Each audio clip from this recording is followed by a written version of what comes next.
The morning sun cast long shadows across the training grounds of the Galactic Combat Academy.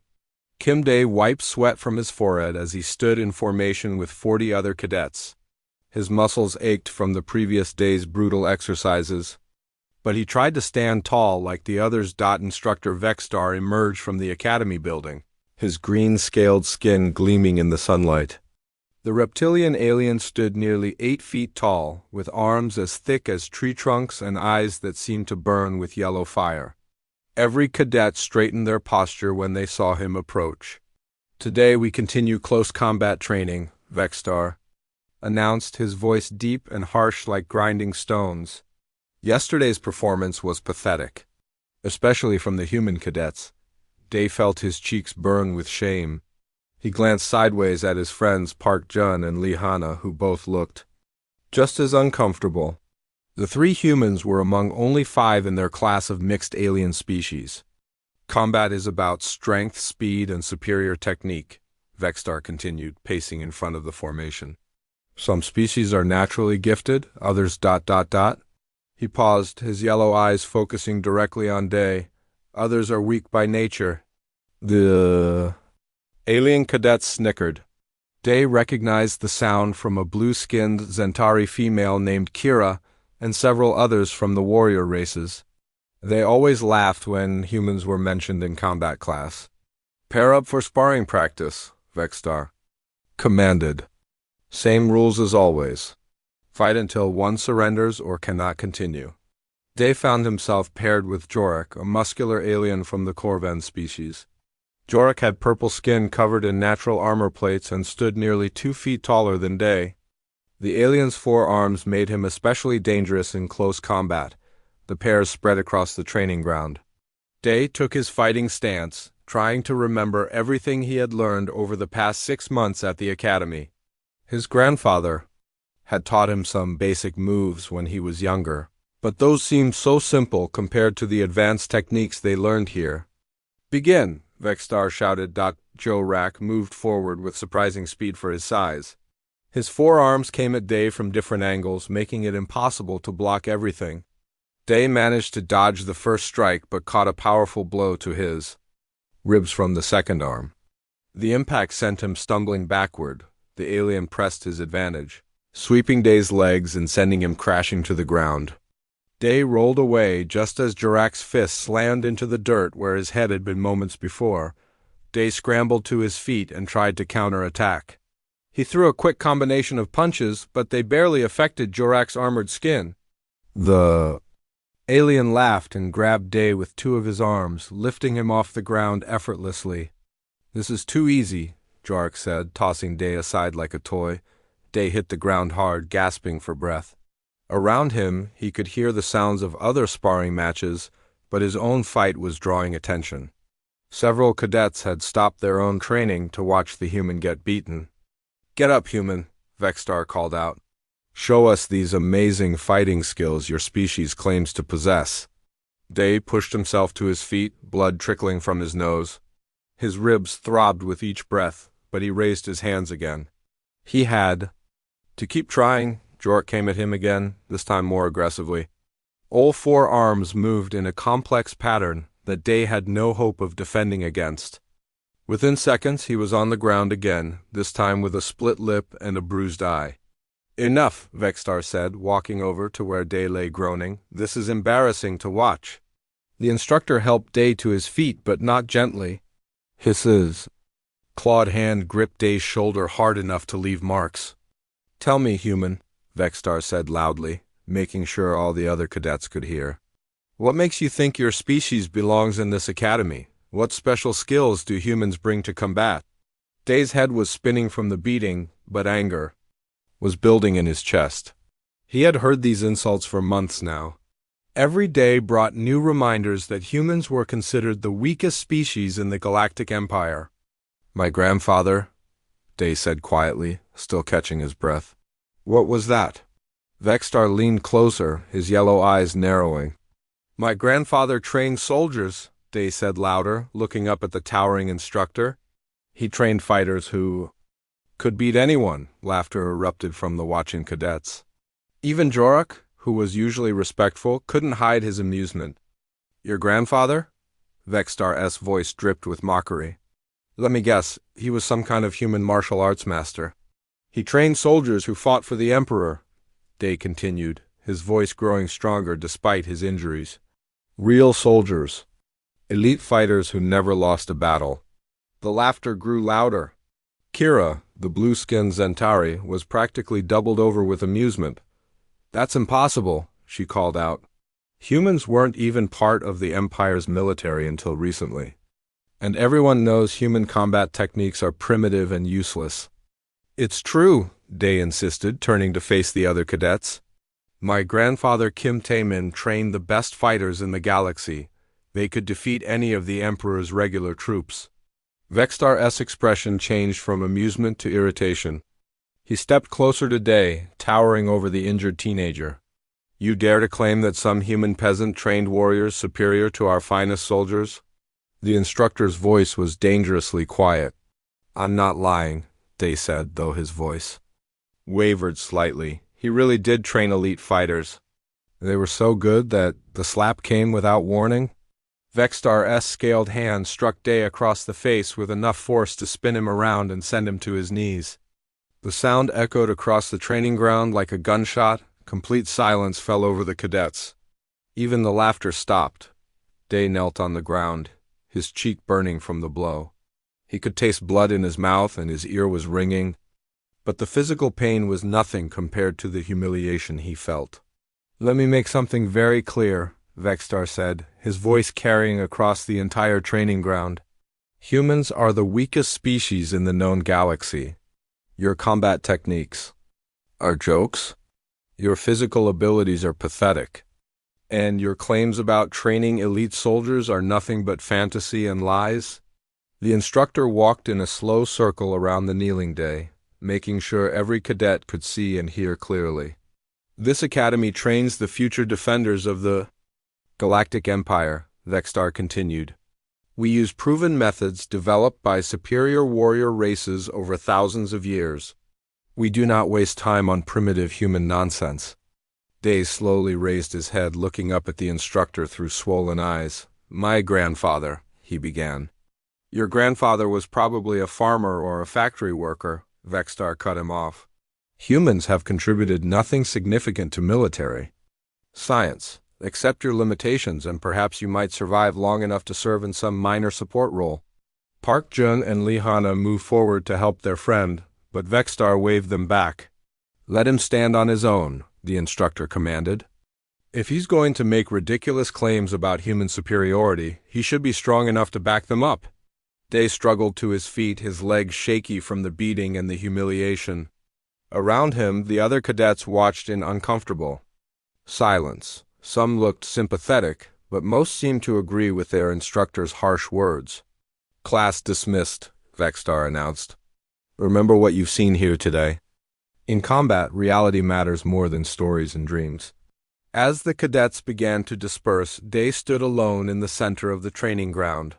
His body ached, his face throbbed, and his pride was completely shattered. But deep inside, a small flame of determination still burned. He knew what his grandfather had told him was true. Somehow, he would find a way to prove it. 3 days had passed since the incident on the training ground. Day sat alone in his small dormitory room, staring at the communication device in his hands. The bruises on his face had started to fade, but the shame still burned inside him like a fire that would not go out. Park Jun and Lee Hana had tried to cheer him up, but their efforts only made him feel worse. They meant well, but they had not been the ones humiliated in front of the entire class. They had not been slapped down like a disobedient child. The other cadets had been different since that day. Some avoided looking at him directly, while others whispered and pointed when they thought he was not watching. Even the human cadets seemed embarrassed to be associated with him. Day had not spoken to anyone about his grandfather since the incident. Every time someone mentioned it, he changed the subject or walked away. But tonight, alone in his room, he could not stop thinking about the old man's stories. Finally, he activated the long-distance communication system. The device hummed to life, connecting him across the vast distance between Nexus Prime and Earth. It took several minutes for the connection to establish, and the cost would use up most of his monthly allowance, but he had to know the truth. The screen flickered, then cleared to show the familiar face of Kim Tae-min. His grandfather looked older than Day remembered, with more lines around his eyes and gray streaking through his black hair. But his smile was the same warm expression that Day had loved as a child. "Day, what a wonderful surprise," Taemin said, his voice crackling slightly through the transmission. "How are you doing at the academy?" "Grandfather," Day began then. Stopped. How could he explain what had happened without sounding like a complete failure? Taemin's expression grew serious as he studied his grandson's face through the screen. Even with the poor image quality, he could see the fading bruises. "You look troubled, boy." "What happened?" Day took a deep breath and told his grandfather. Everything. He described the sparring match with Jorek, the humiliation in front of the other cadets, and finally the moment when instructor Vexstar had struck him down for claiming that his grandfather had trained elite soldiers. "They laughed at me," Day finished, his voice barely above a whisper. "They said humans are weak and that our fighting techniques are useless. They said you could never have trained real soldiers." Taemin listened to the entire story without interruption. When Day finished, the old man was quiet for a long moment, staring off to the side as if lost in memory. "Grandfather," Day prompted, "was I wrong to defend you? Did you really train soldiers, or was that just stories?" Taemin looked back at the screen, and Day was surprised to see something hard and determined in the old man's eyes. "Let me tell you about the year 2475, Taemin said quietly. 50 years ago, when the Galactic Empire first made contact with Earth. Day leaned forward, listening intently. "I was 25 years old then," Taemin continued. "Just a simple mechanic working in Seoul, fixing hover cars and maintenance robots. When the alien ships arrived, most people were terrified. We had never seen technology like theirs, never imagined that such powerful beings existed." The old man paused, seeming to gather his thoughts. The Empire's representatives were polite but condescending. "They told us that Earth would become part of their territory, but that humans were too weak and primitive to serve in any important roles. We would be laborers, farmers, and servants, nothing more. But that changed?" they asked. "Not officially," Taemin replied. "But there was a small group of Imperial officers who thought differently. They had studied human history and were curious about our wars and fighting methods. Most aliens had never experienced the kind of desperate, innovative combat that humans had developed over centuries of conflict." Taemin stood up and moved away from the camera. When he returned, he was holding an old, worn photograph. He held it up to the screen so Day could see. The image showed a group of beings in military uniforms. About half were human, while the others were clearly alien species that Day recognized from his studies. They stood together in what looked like a training facility. "This was taken at a secret base on Europa, one of Jupiter's moons," Taemin explained. "The Empire had established a special training program there. Officially, it did not exist. Unofficially, it was where they experimented with combining human tactical thinking with alien physical abilities. You were there?" Day asked, studying the photograph intently. "I was the head instructor," Taemin said simply. "They chose me not because I was a great warrior, but because I understood how humans think when they are desperate, how we adapt and improvise when we are outmatched." Day stared at his grandfather through the screen, trying to process this information. The humble mechanic he had known all his life had been a military instructor for the Galactic Empire. "What did you teach them?" Day asked. "Everything the Empire's traditional military doctrine ignored," Taemin replied. "Deception, misdirection, psychological warfare, how to use an enemy's strength against them, how to win fights you should lose." The old man sat back down, his expression growing darker. "The soldiers I trained became known as the Ghost Unit. They were sent on missions that were considered impossible against enemies that seemed unbeatable, and they never lost." "Not once?" Then why don't people know about this? Day demanded. Why isn't it in the history books? Taemin sighed deeply. Because we were too successful. The ghost unit's effectiveness made the Empire's traditional military leaders uncomfortable. Here were soldiers trained by a human mechanic, achieving victories that their best generals could not match. What happened to them? The unit was disbanded. After 5 years? The official reason was budget cuts, but the real reason was politics. The techniques we developed were quietly integrated into standard imperial doctrine, but all credit was given to alien military scientists. The human contribution was erased from the records. Day felt anger building in his chest. They stole your work? They took what they needed and discarded the rest, Taemin confirmed. Most of the human instructors were reassigned to minor positions. I chose to return to Earth and went back to being a mechanic. It seemed safer than staying in a system that did not want to acknowledge what we had accomplished. But you kept the knowledge? Taemin smiled for the first time since the conversation had begun. A man does not forget the most important work of his life. I remember every technique, every strategy, every lesson I taught those soldiers. Day leaned back in his chair, his mind racing. Everything his grandfather had told him was true. More than true, it was even more incredible than he had imagined. Grandfather, he said slowly, would you be willing to come to Nexus Prime? Why? Would you want an old mechanic at your fancy academy? Because I think it's time people remembered what humans can really do. Taemin was quiet for a moment, then nodded slowly. Yes, he said, I think you might be right. It has been too long since I left Europa. Perhaps it is time to show these young aliens what their instructors have forgotten. You'll come? Book passage for me on the next transport ship, Taemin sighed, standing up. Your grandfather is going back to work. 2 weeks later, Day stood at the arrival platform of Nexus Prime's main spaceport. The massive structure bustled with activity as ships from across the galaxy brought visitors, supplies, and new cadets to the planet. He checked his watch for the 10th time in 5 minutes. The transport from Earth was scheduled to arrive at 1400 hours, but interstellar travel was often delayed.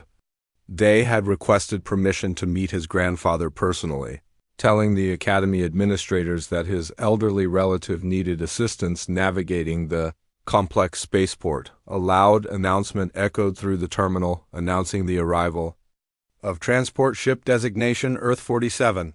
Day felt his heart start beating faster. 20 minutes later, passengers began emerging from the arrival gate. Day saw his grandfather immediately, even though the old man looked smaller and more fragile than he had appeared on the communication screen. Taemin wore simple work clothes, dark blue coveralls with the name of his repair shop stitched on the chest, heavy boots, and a worn cap pulled low over his eyes. He carried a single bag and walked with the slightly stiff gait of someone who had spent long hours working with his hands. To anyone watching, he looked exactly like what he claimed to be, an old human mechanic coming to visit his grandson. Grandfather, Day called out, waving. Tae-min spotted him and smiled, walking over, with arms outstretched for an embrace. As they hugged, Day noticed that despite his age, his grandfather still felt strong and solid. You look better than you did on the screen, Taemin said, examining Day's face. The bruises have healed well. I'm fine, Day replied, taking his grandfather's bag. Are you tired from the journey? A little stiff, but nothing serious. Space travel is much more comfortable than it used to be. They made their way through the spaceport toward the transportation hub that would take them to the Academy.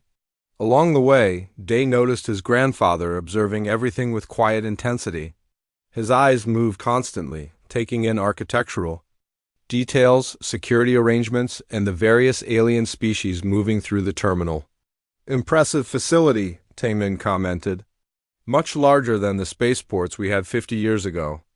When they reached the Academy, Day led his grandfather through the main entrance.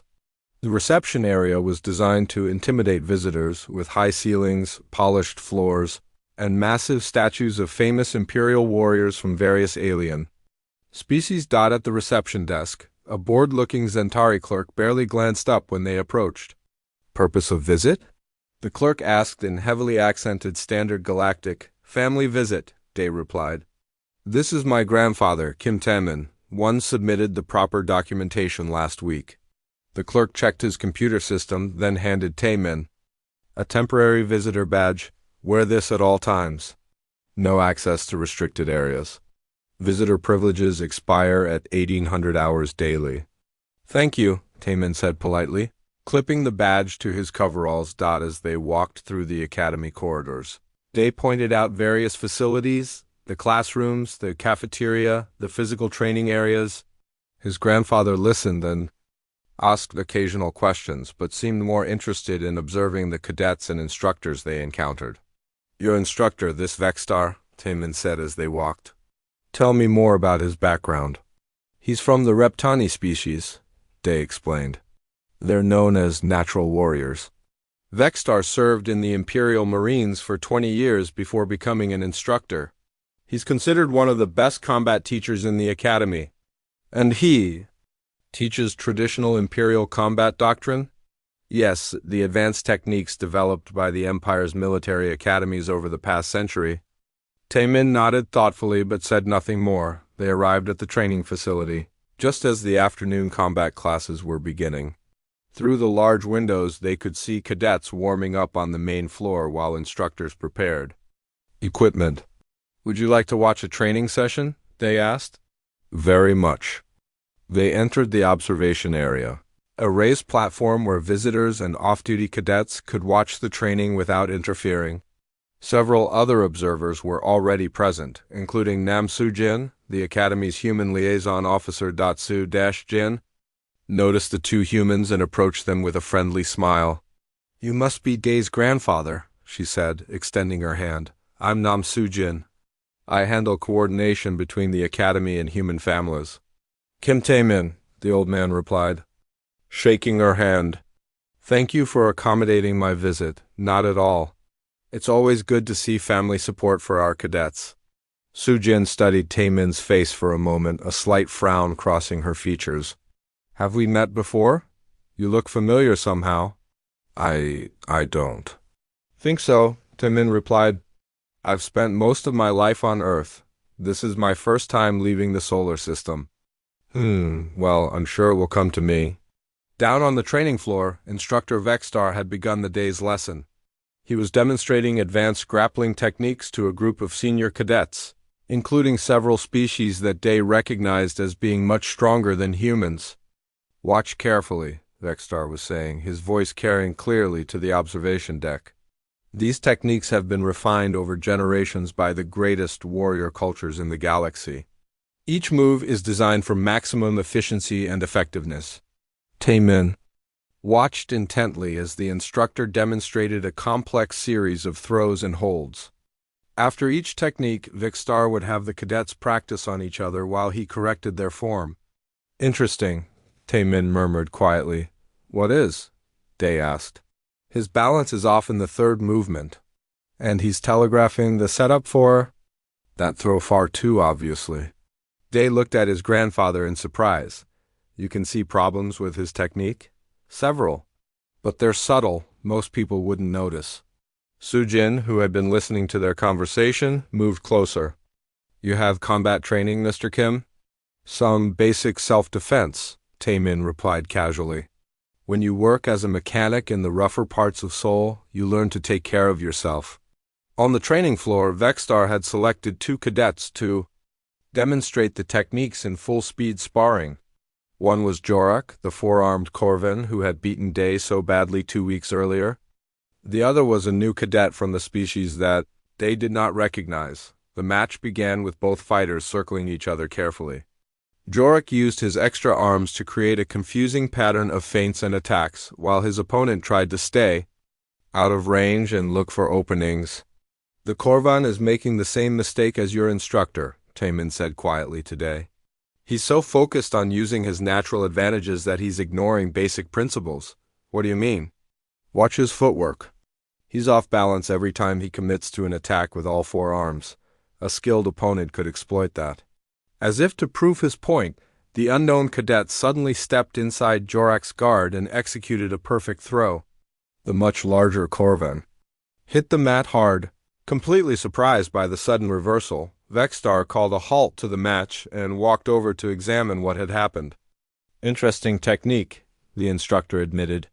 Where did you learn that throw? My people have an old saying, the cadet replied. The strongest tree falls hardest when you cut the right root. Taemin smiled slightly at this response. Your people have wisdom, he said.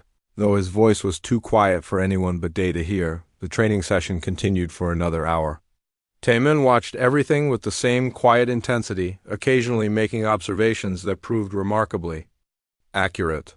When a cadet's technique failed, he often predicted it seconds before it happened.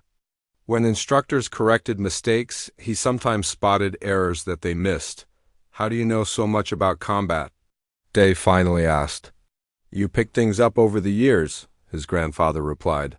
And I watch a lot of educational programs. As the session was ending, Vexstar noticed the observers on the deck. His yellow eyes focused on Day, then shifted to the old human standing beside him. Is that your famous grandfather? The instructor called out, his voice carrying a mocking tone. The one who supposedly trained the Emperor's elite soldiers? Every cadet on the floor turned to look up at the observation deck. Day felt his face burning with embarrassment, but his grandfather remained calm. Yes, sir, Day replied. This is my grandfather, Kim Taemin. Vexstar climbed the stairs to the observation deck, followed by several curious cadets. When he reached the top, he looked down at the old mechanic with obvious amusement. So you're the legendary trainer, Vexstar said. You don't look very impressive. Appearances can be deceiving, Taemin replied mildly. Indeed they can. Perhaps you'd like to share some of your ancient human wisdom with my students? The challenge in Vexstar's voice was unmistakable. He was offering Taemin a chance to prove himself. Fully expecting the old man to decline or make excuses, Taemin looked around at the assembled cadets, then back at the instructor. I'd be happy to offer some observations, he said, if you're interested in hearing them. The training floor fell completely silent as Instructor Vexstar led the group back downstairs. Word had spread quickly through the academy that something interesting was about to happen. More cadets and even some off-duty instructors began gathering. Around the main training area, Day followed behind his grandfather, his stomach churning with anxiety.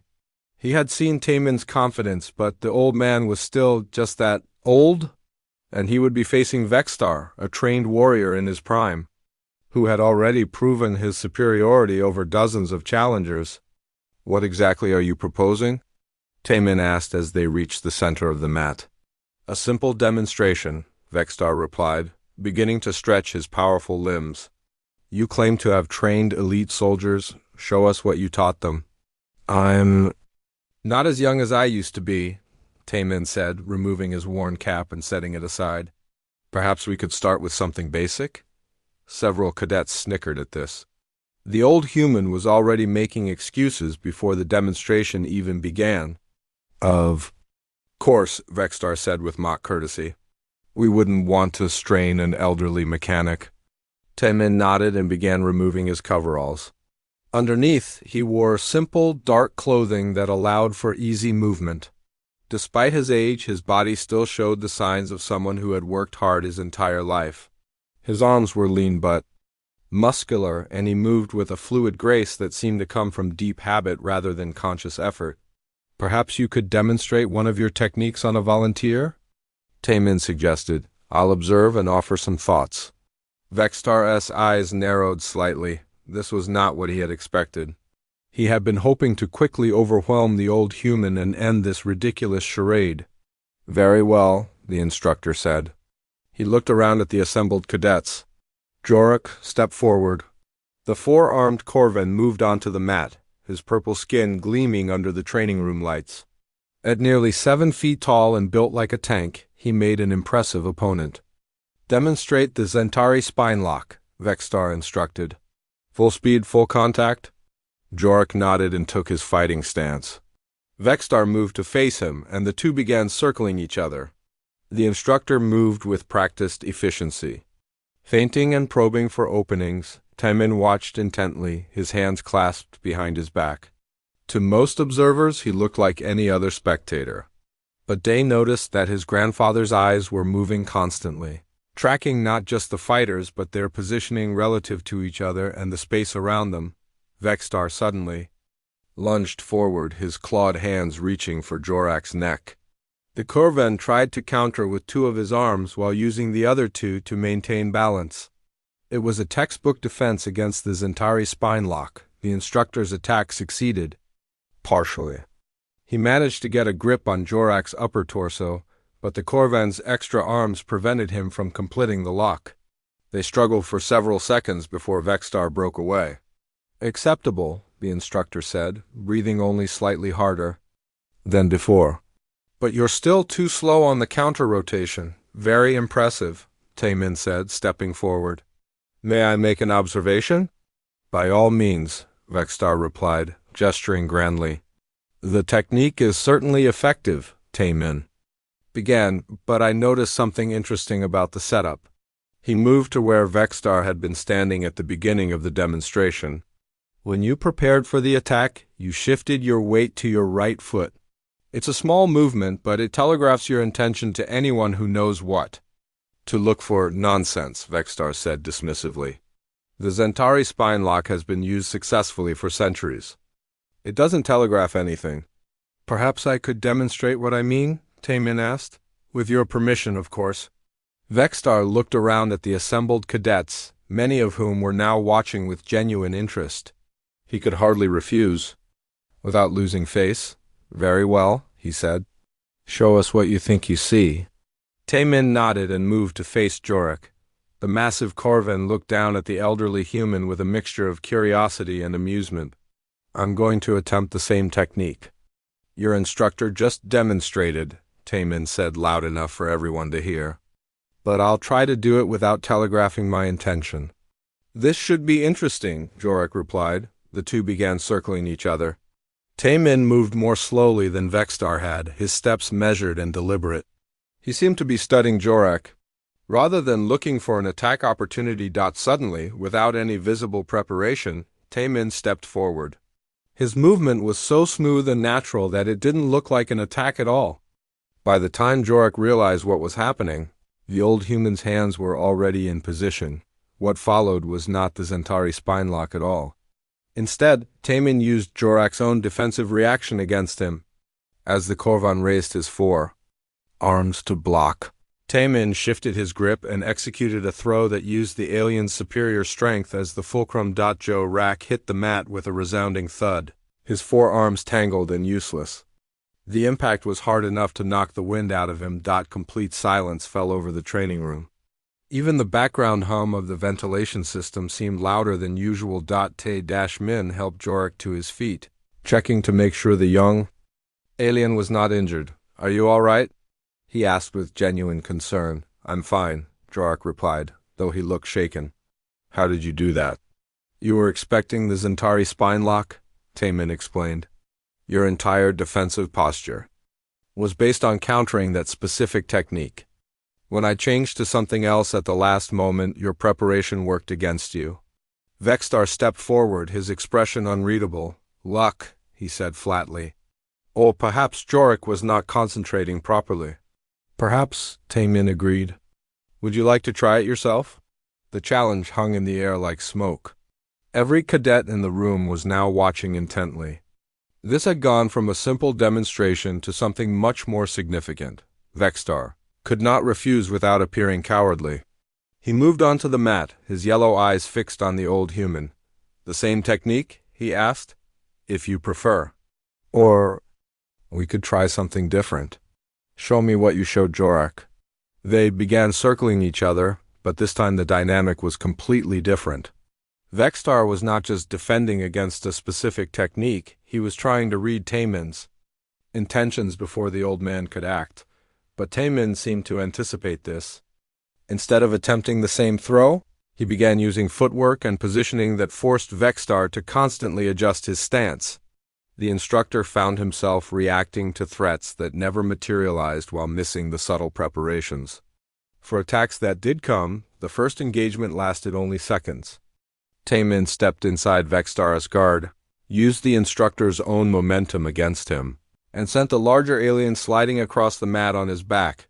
Vexstar rolled to his feet immediately, his face dark with embarrassment and anger. Again, he demanded. This time the instructor was more cautious, but the result was the same. Taemin's movements seemed to flow like water, adapting instantly to whatever Vexstar attempted. The old human never used brute force or tried to match the alien's physical advantages. Instead, he made Vexstar's strength work against him. After the third throw, Vexstar remained on the mat for several seconds, breathing heavily. When he finally stood up, his expression had changed completely. "Where did you learn to fight like that?" he asked quietly. "From necessity," Taemin replied. "And from understanding that every strength can become a weakness if you know how to use it." From the back of the crowd, a new voice spoke up. "I know where he learned it." Everyone turned to see Admiral Korth striding into the training room. The Academy's commandant was a tall, imposing figure from the Draconi species, with silver scales and eyes like chips of ice. His presence commanded immediate respect from every cadet and instructor. Behind him walked Nam Soo-jin, her face pale. With shock, "Admiral," Vexstar said, coming to attention. I know exactly what you were doing," Admiral Korth interrupted. He walked directly to where Taemin stood, studying the old human's face intently. "Kim Taemin," the Admiral said slowly, "also known as Instructor Ghost 7, former head of training for the Imperial Special Operations Division." A collective gasp went up from the assembled cadets. Even Vexstar's eyes widened in shock. "I thought you looked familiar," Soo-jin said, her voice barely above a whisper. "You trained the Ghost Unit." Taemin nodded slowly. "It was a long time ago." "Not so long that I've forgotten," Admiral Korth replied. "I was a junior officer in the Third Fleet when your unit saved my ship from a Corvan rebellion." "Your students did the impossible that day." The Admiral turned to address the stunned cadets. "This man trained the most effective Special Forces unit in Imperial history. The techniques you just witnessed are the foundation of half the combat doctrines we use. Today, we just don't call them human techniques anymore." "Why?" Day asked. Finding his voice for the first time since the demonstration began, Admiral Korth looked at him with something that might have been respect. "Because admitting that humans had revolutionized our military doctrine would have been politically inconvenient. It was easier to classify the records and pretend the innovations came from our own research divisions." He turned back to Taemin. "The question is, what brings the legendary Ghost 7 out of retirement?" Admiral Korth's question hung in the air as the entire training room waited for Taemin's response.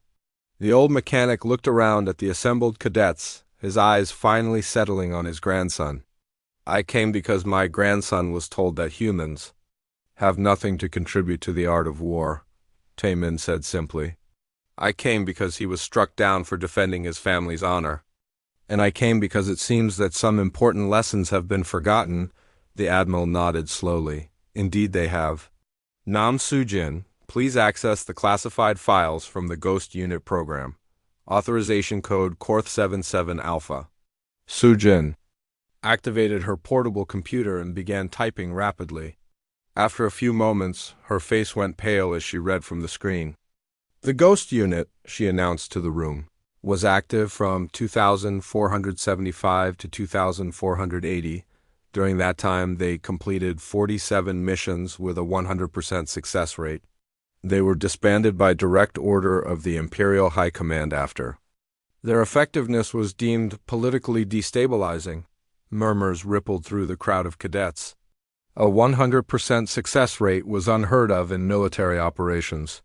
"Read the efficiency report," Admiral Korth instructed. Soo-jin scrolled down the file.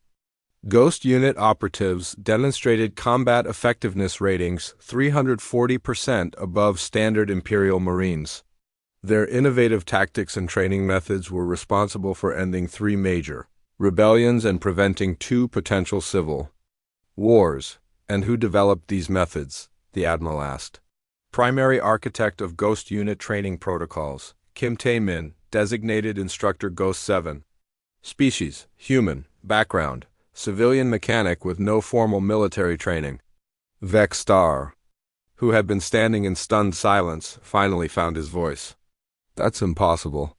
How could a civilian mechanic develop techniques superior to our military academies? Taemin smiled slightly. Because I wasn't trained by your military academies. I learned from human history, human desperation, and human creativity. When your people first arrived on Earth, you saw a weak species that had never left its home planet. What you didn't understand was that we had spent centuries fighting each other. He gestured to the assembled cadets from various alien species. Your races developed their combat techniques for fighting others like yourselves. Reptani fighting Reptani, Korvan fighting Korvan. But humans had to learn to fight anyone and everyone. We had to be adaptable because we never knew what we might face. But the physical disadvantages, Jorik protested. Humans are smaller, weaker. Slower than most species. Exactly, Taemin replied. Which meant we had to be smarter. We learned to use environment, psychology, and misdirection. We learned to make our enemies' strengths work against them. Admiral Korth stepped forward. Show them the Nexus scenario. Taemin raised an eyebrow. You remember that? I was there. When your people first demonstrated it, I'll never forget. The old human turned to address the cadets directly. The Nexus scenario was a training exercise we developed for the Ghost Unit. It involved one human trainee facing multiple opponents from different species, each with significant physical advantages. How many opponents? Day asked. It varied. Usually 5 or 6, sometimes as many as 10. The cadets exchanged glances of disbelief. Even the most skilled warriors rarely faced more than 2 or 3 opponents at once. The key was not to fight them individually, Taemin continued. The key was to make them fight each other. He walked to the center of the training mat. Vextar, would you select 5 volunteers? Different species, if possible. The instructor looked to Admiral Korth, who nodded approval. Within minutes, 5 cadets stood on the mat facing the elderly human. There was Jorik the Korvan, Kira the blue-skinned Zentari, a crystalline Siltar whose species was known for incredible reflexes, a heavily armored Draconi like the Admiral, and a tall, slender Velinari whose people were famous for their speed. The rules are simple, Taemin announced.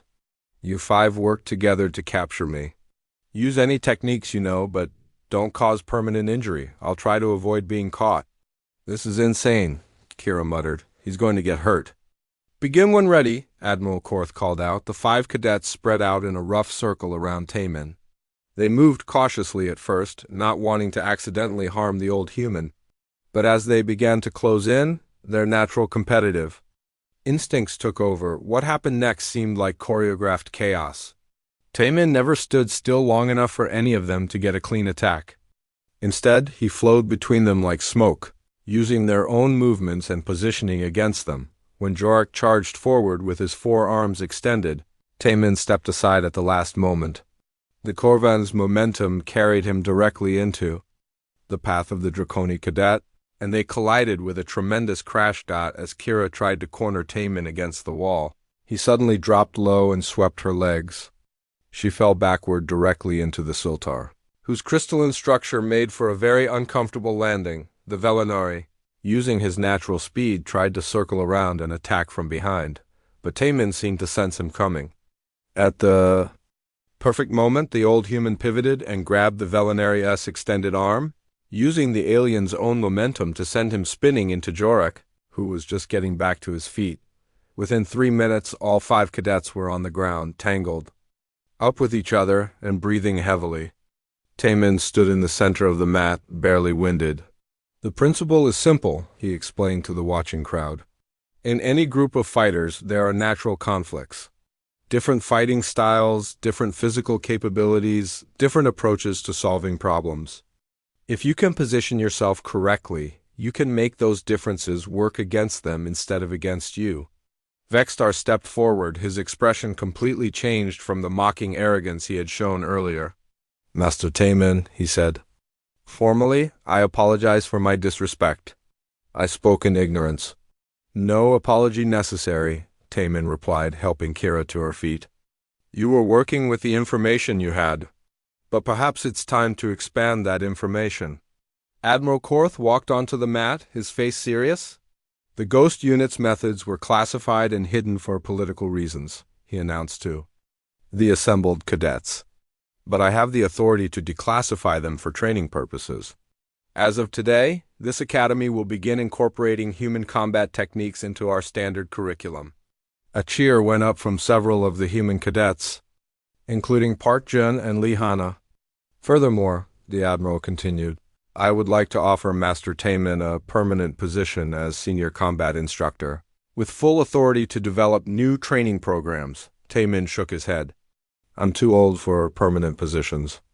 Admiral, but I would be willing to stay for a few months to help train your current instructors in the basic principles. That would be acceptable, Admiral Korth replied. Instructor Vextar, you will assist Master Taemin in developing the new curriculum. It would be an honor, Vextar said, and he clearly meant it. Day felt something he had not experienced in weeks: pride. Not just in his grandfather, but in himself and his heritage. For the first time since arriving at the academy, he felt like he truly belonged here. Grandfather, he said as the crowd began to disperse, thank you. For what? For showing me that being human isn't something to be ashamed of. Taemin put his arm around his grandson's shoulders. Being human means never giving up, even when everyone says you're not good enough. It means finding ways to succeed when success seems impossible, and it means remembering that strength comes in many forms. Over the next few weeks, everything changed at the academy. Taemin worked with the instructors to develop new training, methods that emphasized adaptability and creative thinking over brute force. The cadets learned the techniques that had been forgotten or hidden for 50 years. Day found himself in an unexpected position.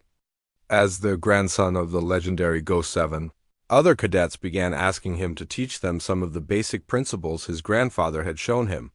Even aliens who had previously dismissed humans as weak now treated him with respect. More importantly, Day began to understand what his grandfather had been trying to teach him all along. Humans might not be the strongest or fastest species in the galaxy, but they had something unique, the ability to adapt, to think creatively under pressure, and to find solutions that others couldn't imagine. On the day Taemin was scheduled to return to Earth, half the academy turned out to see him off. Admiral Korth presented him with an official commendation recognizing his contributions to Imperial military doctrine. Instructor Vextar, who had become one of his most devoted students, pledged to carry on the teachings. Will you be all right here? Taemin asked his grandson as they stood at the departure gate. Better than all right, Day replied. I finally know who I am. And who is that? I'm human, and that's enough. Taemin smiled and pulled his grandson into a final embrace. Remember what I taught you, he said. But more importantly, remember that every technique, every strategy, every victory starts with understanding yourself and believing in your own worth. As the transport ship carried his grandfather back toward Earth, Day returned to the academy with a new sense of purpose. He had work to do, not just for himself, but for every human who had ever been told they weren't good enough. The next morning, he stood in the training room facing a new group of cadets from various species. As the newest assistant instructor in the academy's history, he had the opportunity to teach them what his grandfather had taught him. Today we're going to learn about adaptive combat techniques, he announced to the class. The first principle is simple. Your greatest weakness can become your greatest strength if you know how to use it. In the back of the room, Instructor Vextar watched with approval. The lessons of the Ghost Unit lived on, carried forward by a new generation that understood the true meaning of human potential. The Academy would never be the same. And neither would the galaxy's understanding of what it meant to be human.